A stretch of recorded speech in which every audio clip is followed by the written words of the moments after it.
જેના પિતા વાલીને મારીને ભગવાન આવ્યા હતા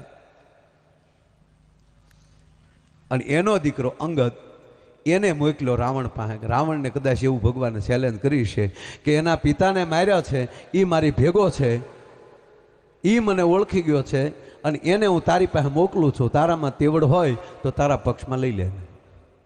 અને રાવણે પ્રયાસ એ જ કર્યો. સાહેબ સાંભળજો, યુવાન મિત્રો બધા બેઠા એટલે આ વાત લઉં છું.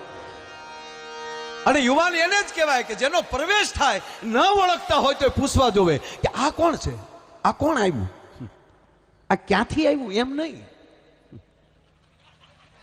ધ્યાન દેજો, ઝીણી ઝીણી વાતું છે. આ કોણ આવ્યું, ક્યાં બાત છે. હા, ઘણું આવે છે આ ક્યાંથી આવ્યું, એમ નહીં, એમ નહીં, એમ નહીં.